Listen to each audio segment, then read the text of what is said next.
এসএসসির চাকরিহারা শিক্ষাকর্মীদের ভাতায় স্থগিতাদেশ দিল কলকাতা হাইকোর্ট।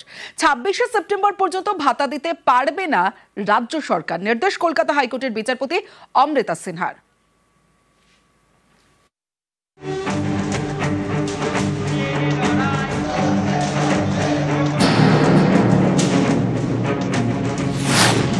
সুপ্রিম কোর্টের রায়ে এসএসসির প্রায় 26,000 জনের চাকরি গেছে। এর মধ্যে রয়েছেন গ্রুপ সি এবং গ্রুপ ডি কর্মীরাও। তাদের ভাতা দিচ্ছে রাজ্য সরকার। এর আইনি বৈধতা নিয়ে প্রশ্ন তুলে মামলা হয় কলকাতা হাইকোর্টে। শুক্রবার সেই মামলার শুনানিতে চাকরিহারা গ্রুপ সি এবং গ্রুপ ডি কর্মীদের ভাতার ওপর স্থগিতাদেশ দেয় কলকাতা হাইকোর্ট। বিচারপতি অমৃতা সিনহা বলেন, আগামী 26শে সেপ্টেম্বর পর্যন্ত চাকরিহারা গ্রুপ সি এবং গ্রুপ ডি কর্মীদের ভাতা দিতে পারবে না রাজ্য সরকার। বিচারপতি সিনহা এও বলেন, সুপ্রিম কোর্টের রিভিউ মামলার নিষ্পত্তি না হওয়া পর্যন্ত সাময়িক আর্থিক সাহায্য বলা হয়েছে। ভাতার প্রতিদানে প্রাপকরা রাজ্যকে কি দেবেন তার কোথাও উল্লেখ নেই। সুপ্রিম কোর্টের আদেশে যাদের বেতন ফেরত দেওয়ার কথা তাদেরই এখন আর্থিক সাহায্য দেওয়া হচ্ছে। মামলাকারীদের এই যুক্তি উড়িয়ে দিতে পারে না আদালত। চাকরিহারা গ্রুপ সি এবং গ্রুপ ডি কর্মীরা বাড়িতে বসে ভাতা নিয়ে যাবেন। অন্য কাজের সঙ্গে যুক্ত থাকলেও ভাতার টাকা পেয়ে যাবেন বাড়িতে বসেই। সুপ্রিম কোর্টের চূড়ান্ত রায়ে রিভিউ মামলা বাতিল হলে বাড়িতে বসে যারা ভাতা নিচ্ছেন তারা টাকা ফেরত দিতে পারবেন তো? মহামান্য বিচারপতি অমৃতা সিনহা তিনি নির্দেশ দিয়েছেন যে আগামী 26শে সেপ্টেম্বর পর্যন্ত রাজ্য সরকার যে গ্রুপ সি এবং গ্রুপ ডি এমপ্লয়ীদের 25,000 এবং 20,000 টাকা দেওয়ার যে ডিসিশন তারা নিয়েছিলেন, যে স্কিম তারা ডিক্লেয়ার করেছিলেন, সেটিতে অন্তর্বর্তীকালীন স্থগিতাদেশ দিয়েছেন। 4 সপ্তাহের মধ্যে রাজ্য সরকার এফিডেভিট দেবে, তার প্রত্যুত্তরে 2 সপ্তাহের মধ্যে আমরা এফিডেভিট দেব, তারপরে ম্যাটারটি শুনানির জন্য আসবে। যোগ্য অযোগ্য একসাথে মিশিয়ে দিয়ে যদি ভাতা দেওয়া হয় তাহলে সেটা কখনোই সম্ভব না।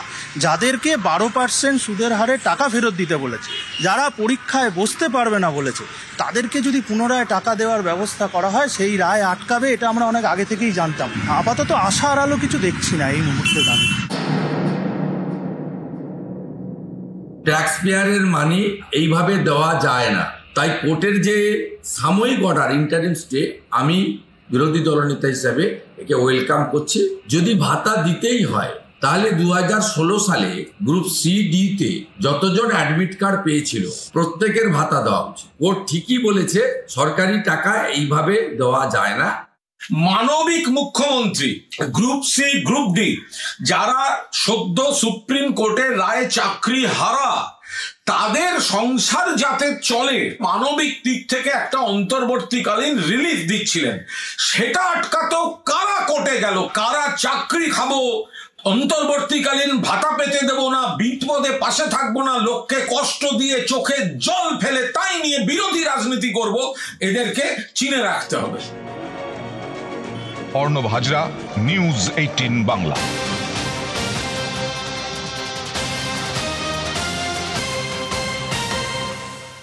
এবার বাংলা আবাসের টাকা হাতাতে জালিয়াতি, অন্যের নির্মীয়মান বাড়ির ছবি দেখিয়ে টাকা আদায়। জালিয়াতি করে 2 কিস্তির টাকা হাতানোর অভিযোগ রায়গঞ্জের মারাইকুড়ার কাটিহার গ্রামে রীতিমতো চাঞ্চল্য। টাকা পেতে নির্মীয়মান বাড়ির ছবি পোর্টালে দিতে হয়, অন্যের বাড়ির ছবি দেখিয়ে টাকা হাতানোর অভিযোগ।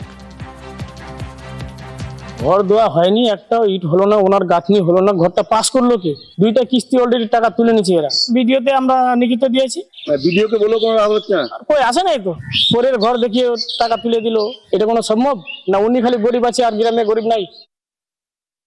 টাকা উঠেছে আপনার নামে? হ্যাঁ উঠেছে। কয় কিস্তি পেয়েছেন? একটা ছবি আপনি পাঠিয়েছিলেন, ওই ছবিটা কোথায় তোলা হয়েছে? ওখানে তুলেছিল, অন্য লোকের বাড়ির সামনে। কি নাম ওনার যার বাড়ির সামনে তুলেছিলেন? ওই যে ওই বাড়িটা। বাড়িটা কবে করবে না, কি ব্যাপার বলুন একটু। করতে হবে এখন। বাংলা আবাসের টাকা হাতাতে জালিয়াতি, আর সেই আবাসের টাকা পেয়ে আরো কীর্তি। টাকা পেয়ে পুরনো বাড়ি সংস্কারের অভিযোগ। বাংলা আবাসের টাকায় বাড়ি সংস্কার করা যায় না, অনিয়মের অভিযোগে সরব গ্রামের একাংশ। টাকা পেতে অনিয়মের অভিযোগ স্বীকার উপভোক্তার। কয় কিস্তি টাকা পেয়েছেন? 2বার যে টাকা পেয়েছেন, আপনি নাকি বাড়ি করেননি বলে অভিযোগ আসছে, কি বলবেন? আদ্রা ছিল উঠাইছি, আদ্রা ছিল, এটা উঠা পারিনি, ওই টাকাটা উঠালি। এটা অর্ধেক করেছিলেন? হ্যাঁ হ্যাঁ, সেই এই টাকাটা পে করেছেন বাকিটা? হ্যাঁ হ্যাঁ, বাকিটা পেয়েছি। একটা গরিব মানুষ, হ্যান্ডিক্যাপ মানুষ, ওইটুক টাকা দিয়ে করলো ঘরটা, পুরানো ঘরটাই নতুন করে করলো। যে দেয়নি ও দিবে, আশাবাদী আমি আছি। বলবো ভিডিওর কাছে ঘরটা হবে, তো তদন্ত করলাম জিনিসটা এরকম, আশাবাদী আছি, আমি চেষ্টা করছি ঘরটা হয়ে যাবে। হয়ে যাবে। এসএসসির চাকরিহারা শিক্ষাকর্মীদের ভাতায় স্থগিতাদেশ দিল কলকাতা হাইকোর্ট। 26শে সেপ্টেম্বর পর্যন্ত ভাতা দিতে পারবে না রাজ্য সরকার, নির্দেশ কলকাতা হাইকোর্টের বিচারপতি অমৃতা সিনহার।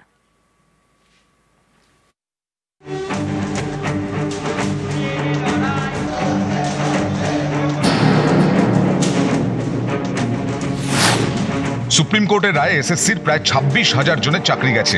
এর মধ্যে রয়েছেন গ্রুপ সি এবং গ্রুপ ডি কর্মীরাও। তাদের ভাতা দিচ্ছে রাজ্য সরকার। এর আইনি বৈধতা নিয়ে প্রশ্ন তুলে মামলা হয় কলকাতা হাইকোর্টে। শুক্রবার সেই মামলার শুনানিতে চাকরিহারা গ্রুপ সি এবং গ্রুপ ডি কর্মীদের ভাতার ওপর স্থগিতাদেশ দেয় কলকাতা হাইকোর্ট। বিচারপতি অমৃতা সিনহা বলেন, আগামী 26শে সেপ্টেম্বর পর্যন্ত চাকরিহারা গ্রুপ সি এবং গ্রুপ ডি কর্মীদের ভাতা দিতে পারবে না রাজ্য সরকার। বিচারপতি সিনহা এও বলেন, সুপ্রিম কোর্টের রিভিউ মামলার নিষ্পত্তি না হওয়া পর্যন্ত সাময়িক আর্থিক সাহায্য বলা হয়েছে। ভাতার প্রতিদানে প্রাপকরা রাজ্যকে কি দেবেন তার কোথাও উল্লেখ নেই। সুপ্রিম কোর্টের আদেশে যাদের বেতন ফেরত দেওয়ার কথা তাদেরই এখন আর্থিক সাহায্য দেওয়া হচ্ছে। মামলাকারীদের এই যুক্তি উড়িয়ে দিতে পারে না আদালত। চাকরিহারা গ্রুপ সি এবং গ্রুপ ডি কর্মীরা বাড়িতে বসে ভাতা নিয়ে যাবেন। অন্য কাজের সঙ্গে যুক্ত থাকলেও ভাতার টাকা পেয়ে যাবেন বাড়িতে বসেই। সুপ্রিম কোর্টের চূড়ান্ত রায়ে রিভিউ মামলা বাতিল হলে বাড়িতে বসে যারা ভাতা নিচ্ছেন তারা টাকা ফেরত দিতে পারবেন তো?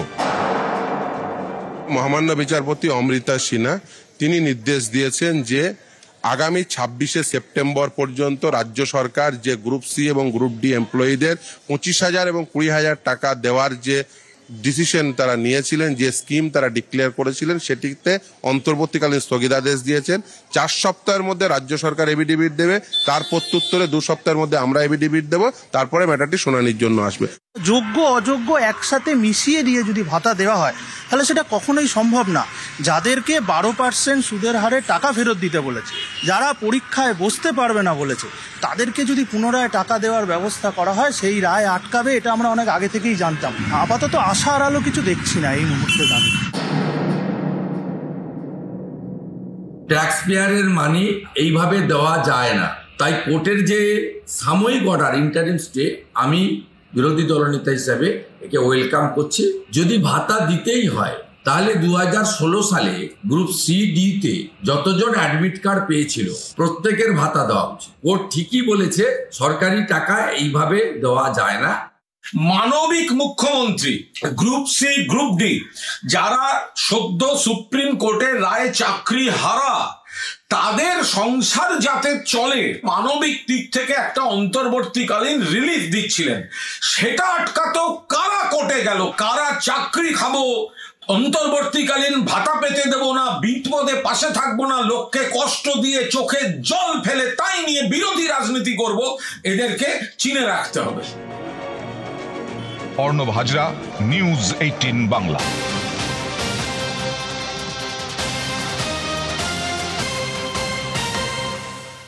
এবার বাংলা আবাসের টাকা হাতাতে জালিয়াতি, অন্যের নির্মীয়মান বাড়ির ছবি দেখিয়ে টাকা আদায়। জালিয়াতি করে 2 কিস্তির টাকা হাতানোর অভিযোগ রায়গঞ্জের মারাইকুড়ার কাটিহার গ্রামে। রীতিমতো চাঞ্চল্য, টাকা পেতে নির্মীয়মান বাড়ির ছবি পোর্টালে দিতে হয়, অন্যের বাড়ির ছবি দেখিয়ে টাকা হাতানোর অভিযোগ। ঘর দেওয়া হয়নি, একটা ইট হলো না, ওনার গাঁথনি হলো না, ঘরটা পাস করলো কে? 2টা কিস্তি অলরেডি টাকা তুলে নিচ্ছে এরা। ভিডিওতে আমরা লিখিত দিয়েছি, ভিডিওকে বলো কোনো লাভ হচ্ছে না, কই আসে নাই তো। পরের ঘর দেখিয়ে টাকা তুলে দিল, এটা কোনো সম্ভব না? উনি খালি গরিব আছে আর গ্রামে গরিব নাই। টাকা উঠেছে আপনার নামে? হ্যাঁ উঠেছে। কয় কিস্তি পেয়েছেন? একটা ছবি আপনি পাঠিয়েছিলেন, ওই ছবিটা কোথায় তোলা হয়েছে? ওখানে তুলেছিল, অন্য লোকের বাড়ির সামনে। কি নাম ওনার যার বাড়ির সামনে তুলেছিলেন? ওই যে ওই বাড়িটা। বাড়িটা কবে করবে না, কি ব্যাপার বলুন একটু। করতে হবে এখন। বাংলা আবাসের টাকা হাতাতে জালিয়াতি, আর সেই আবাসের টাকা পেয়ে আরো কীর্তি। টাকা পেয়ে পুরনো বাড়ি সংস্কারের অভিযোগ। বাংলা আবাসের টাকায় বাড়ি সংস্কার করা যায় না, অনিয়মের অভিযোগে সরব গ্রামের একাংশ। টাকা পেতে অনিয়মের অভিযোগ স্বীকার উপভোক্তার। কয় কিস্তি টাকা পেয়েছেন? দুবার যে টাকা পেয়েছেন, আপনি নাকি বাড়ি করেননি বলে অভিযোগ আসছে, কি বলবেন? আদ্রা ছিল উঠাইছি, আদ্রা ছিল, এটা উঠা পারিয়ানি, ওই টাকাটা উঠালি। এটা অর্ধেক করেছিলেন? হ্যাঁ হ্যাঁ, সেই এই টাকাটা পে করেছেন বাকিটা? হ্যাঁ হ্যাঁ, বাকিটা পেয়েছি। একটা গরিব মানুষ, হ্যান্ডিক্যাপ মানুষ, ওইটুক টাকা দিয়ে করলো ঘরটা, মানে ওটাই নতুন করে করলো। যে দেয়নি ও দিবে, আশাবাদী আমি আছি। বলবো ভিডিওর কাছে ঘরটা হবে, তো তদন্ত করলাম জিনিসটা এরকম, আশাবাদী আছি, আমি চেষ্টা করছি ঘরটা হয়ে যাবে। হয়ে যাবে।